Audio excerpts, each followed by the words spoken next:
Chill English Podcast. Hello, everyone, and welcome back to the Chill English Podcast. My name is Alex. And I'm Chloe. It's so good to be with you all again. We're here to make learning English as relaxing and natural as your favorite cup of coffee or tea. That's right. And today, we're tackling a topic that is, shall we say, a universal experience.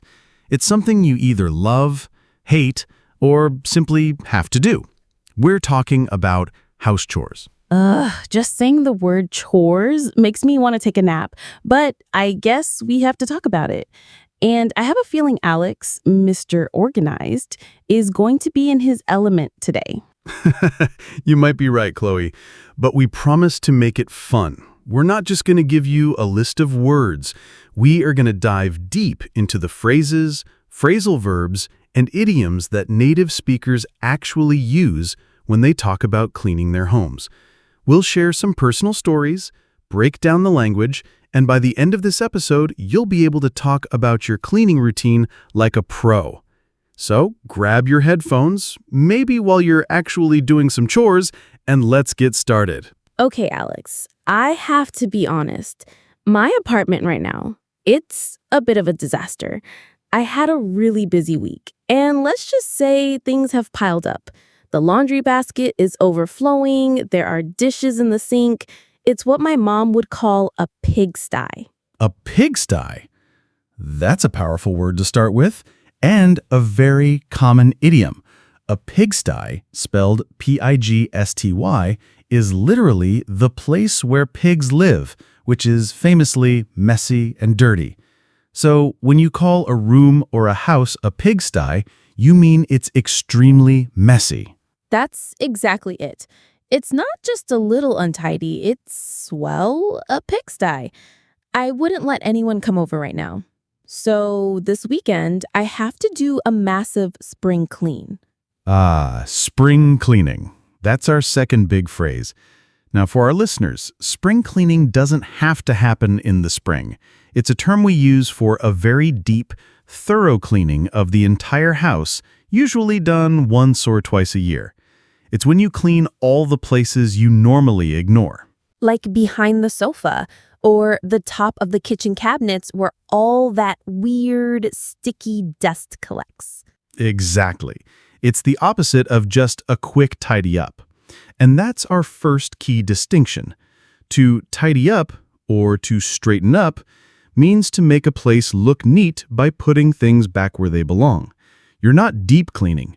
You're just arranging things. Right. If someone says, hey, I'm coming over in 10 minutes, you don't start scrubbing the floors. You just tidy up. You hide the clutter, you stack the magazines nicely, you fluff the pillows on the sofa. Precisely. But a spring clean is a whole different project. You have to be systematic. For me, the first step is always to declutter. You can't clean a space that's full of stuff you don't need. See, this is where we're different. My idea of decluttering is moving a pile of stuff from a chair to a box and putting the box in a closet. Out of sight, out of mind. That's one way to do it, but to properly declutter means to get rid of things you no longer need or use. You sort things into 3 piles: keep, donate, and throw away. It gives you a clean slate to work with. Ooh, a clean slate. I like that. It sounds so fresh and hopeful. It means a fresh start, right? Like you're erasing all the past mistakes. That's a perfect way to put it. It's an idiom that means an opportunity to start over without any record of past problems or failures. You can use it in many situations. For example, after a big argument with a friend, you might agree to forgive each other and start with a clean slate.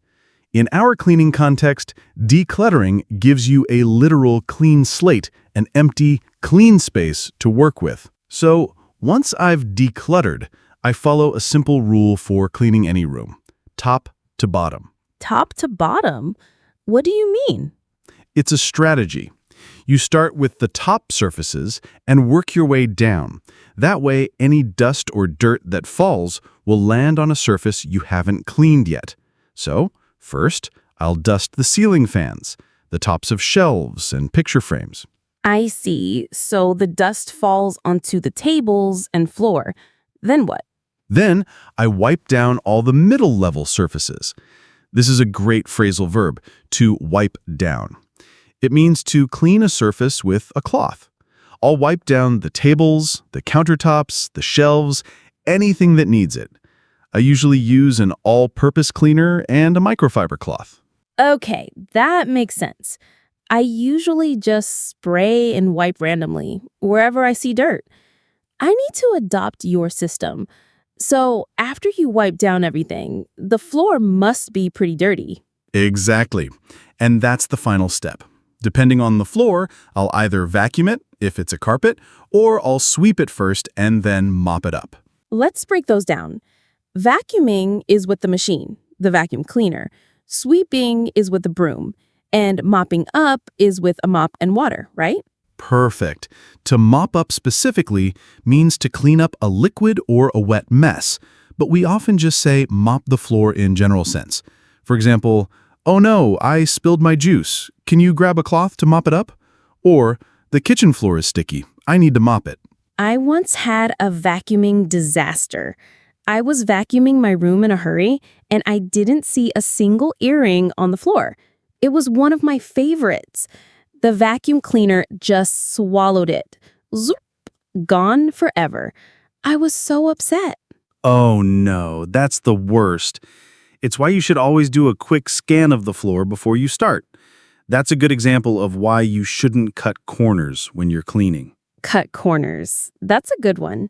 It means to do something in the easiest, cheapest, or fastest way, often by sacrificing quality or ignoring the rules. Exactly. Rushing through your vacuuming and not checking the floor is cutting corners. Another example would be only wiping the part of the counter you can see, but not moving the coffee machine to clean behind it. I am guilty of cutting corners all the time, especially in the kitchen. The kitchen is my least favorite room to clean. All the grease and old food, ugh. The kitchen requires a special kind of determination. It's where you really need to get your hands dirty. To get your hands dirty. Literally, it means to do work that makes your hands physically dirty. But it also has a figurative meaning, right? Like being willing to do the difficult or unpleasant parts of a job. You've got it. A good manager is willing to get their hands dirty and help the team with any task. In the kitchen, it means you're ready to face the grime. For me, the first battle is always the dishes. I can't stand a sink full of dirty dishes. I have to do the dishes immediately after a meal. I let them pile up. I tell myself I'll do them later, and then later becomes tomorrow, and soon I have a mountain of plates. And that's when you need some real elbow grease. Elbow grease? That sounds like a cleaning product. Buy new elbow grease, now with lemon scent. It does, but it's not. Elbow grease is another great idiom. It simply means hard physical work and effort, especially with scrubbing or polishing. If you have a pot with burnt food stuck to the bottom, no magic spray will help. You need to apply some good old-fashioned elbow grease. You have to scrub hard. I have a story about that. I was trying to bake a lasagna last month, got distracted by a phone call, and completely burnt the bottom. The cheese and sauce were basically glued to the pan. I had to soak it in hot, soapy water for an hour first. Soaking it is a great tactic. You let it sit in water to loosen up the grime. Exactly. And even after soaking it, I had to scrub it out for what felt like an eternity. I was really using a lot of elbow grease. My arm was sore the next day. I can imagine. So you have to do the dishes, which might involve scrubbing out tough stains with elbow grease. Once that's done, I always wipe down the countertops and the stove. Then the final satisfying step in the kitchen is to take out the trash. Ah, yes, taking out the trash. A simple but crucial chore. It's amazing how much better the whole kitchen feels once the smelly garbage is gone. You just tie up the bag and take it outside. All right, let's move to the bedroom. For me, the most important daily habit for a clean-feeling bedroom is to make the bed. Oh, Alex, I knew you were going to say that. You're one of those people. I am. I make my bed every single morning without fail. It takes 2 minutes, and it instantly makes the whole room look more put together. It sets a positive tone for the day. I have to admit, on the rare occasion I make the bed, it does look much nicer. But most days, my bed is a mess of blankets. My biggest problem in the bedroom, though, is laundry. I mentioned the overflowing basket. Eventually, I have to do the laundry. And that's a multi-step process. First, you have to sort out the clothes, darks, lights, colors. If I'm not feeling lazy, yes. If I'm cutting corners, everything goes in together. I learned my lesson the hard way once. I threw a new red t-shirt in with all my white socks and shirts. Everything came out pink. It was a disaster. A classic mistake. So after you do the laundry, the washing and drying, comes the part that I think most people dislike. Let me guess. Putting it away. You got it. Putting away the clean clothes. It's so tempting to just leave them in a clean pile on a chair. You mean the chairdrobe, the official wardrobe for clothes that are clean, but you're too lazy to put away. I am the queen of the chairdrobe. I will live out of that pile for days. The chairdrobe. I love that. But the final step is to actually hang them in the closet or fold them and put them away in the drawers. A room is never truly clean until the chairdrobe is gone. So, Alex, you run a very tight ship at your house, don't you?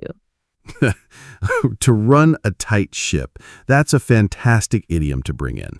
It means to manage a business, organization, or in this case, a household, in a very strict, efficient, and well-controlled way.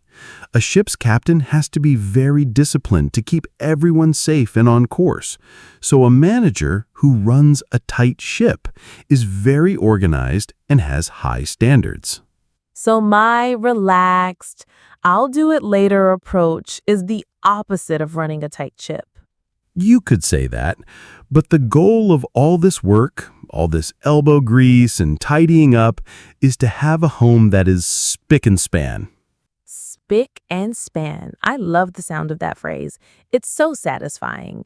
It means spotlessly clean and tidy, right? Perfectly described. When you've finished all your chores, you can sit back, relax, and enjoy your spick and span home. It's the ultimate reward. It feels like you've really gotten your house in order. Now, to get your house in order, that's another one that has a double meaning, isn't it? It is, and this is a great final point for our listeners. Literally, getting your house in order means cleaning and organizing your physical home. But figuratively, it's much broader. It means to organize your life, your finances, or your personal problems. So a financial advisor might tell a client, you need to stop spending so much and get your house in order. Or if someone is going through a chaotic personal time, a friend might advise them to take some time off to get their house in order. That's exactly how it's used. It's about taking control and creating order out of chaos, whether that chaos is a pile of laundry or a messy life situation. And I think that's the beautiful thing about cleaning, in a way. The act of physically getting your house in order can actually help you feel like you're getting your life in order too. It clears your mind. You know what? After this long chat, I actually feel motivated. I'm going to go home, put on some music, and turn my pigsty into a spick and span sanctuary. I'm going to declutter, wipe everything down, and finally conquer that laundry mountain. I'm ready to get my hands dirty. That's the spirit, Chloe. Just don't cut any corners. All right, everyone. That was a lot of information, but hopefully it was helpful. Let's do a quick recap of the key phrases and idioms we covered today. Let's group them to make it easier. First up, words for messiness and cleaning projects. A pigsty, an extremely messy and dirty room or house. Spring cleaning, a very deep and thorough cleaning of an entire house. To tidy up, to straighten up. To make a place look neat by putting things away, not deep cleaning. To declutter, to remove or get rid of things you don't need to make a space tidier. Next, let's cover the action phrases, the phrasal verbs for the chores themselves. To wipe down, to clean a surface with a cloth. To dust, to remove dust from surfaces. To vacuum, to sweep, to mop up, the three main ways to clean a floor. To do the dishes, to do the laundry, the general phrases for these entire chores. To scrub out, to clean something by rubbing it hard with a brush or cloth. To take out the trash, to remove the garbage from the house. To put away, to put something in its proper storage place, like clothes in a closet. And finally, our wonderful idioms, the phrases that add so much color to the language. A clean slate, a fresh start with no record of past problems. To cut corners, to do something in the easiest or cheapest way, sacrificing quality. To get your hands dirty, to be willing to do the difficult or unpleasant work. Elbow grease, hard physical effort, especially scrubbing or polishing. To run a tight ship, to manage a place or organization very strictly and efficiently. Spick and span, spotlessly clean and tidy. To get your house in order, to clean your home, but also figuratively to organize your life or finances. Fantastic! That's nearly 20 new phrases for you to use. Try to pick 2 or 3 new ones and use them this week. We'd love to hear from you. Cleaning can be a very personal thing. So our question for you this week is, what is your most hated house chore and why? Is it scrubbing the bathroom, doing the dishes, or maybe putting away the laundry like Chloe? Leave us a comment on our website or social media channels.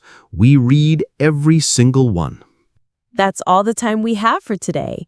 We hope you feel a little more confident talking about this everyday topic in English. Thanks so much for listening to the Chill English podcast. Join us next time for another deep dive into the English language. Until then, take care. Bye.